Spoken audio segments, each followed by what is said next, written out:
there seems to be a consistent or a recurring pattern in leadership theories that speaks of an intentional leadership, having a vision, an anticipation of the future, an objective, something, an initiative and determination to pursue this intent. We'll go more into the possible understandings of the concept, but that's the main idea.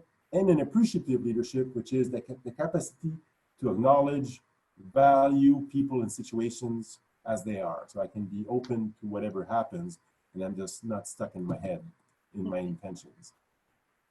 I think the best analogy to this model, I find, is the blood pressure analogy. We have a systolic and a diastolic blood pressure. The systolic is the push.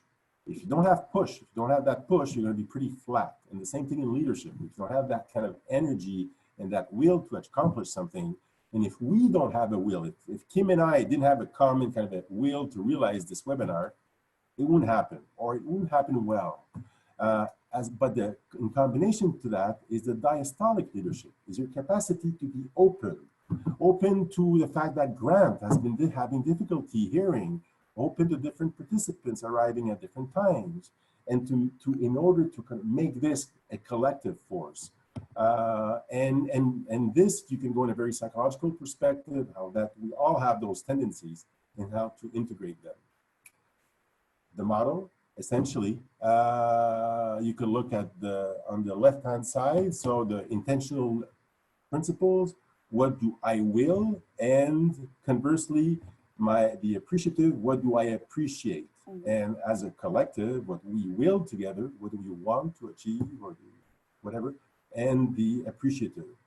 The idea of making those as a yin-yang is very intentional. It's also how these concepts, as I'll show, interrelate. A great influence in this book and these ideas is the writings of Mary Parker Follett.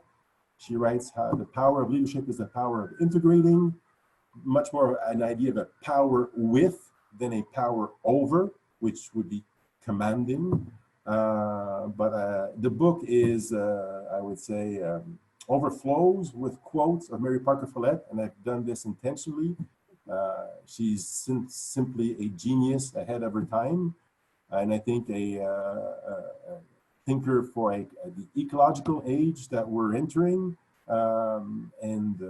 but not well known. So the intention was to make include as many quotes as possible, because he's just too amazing.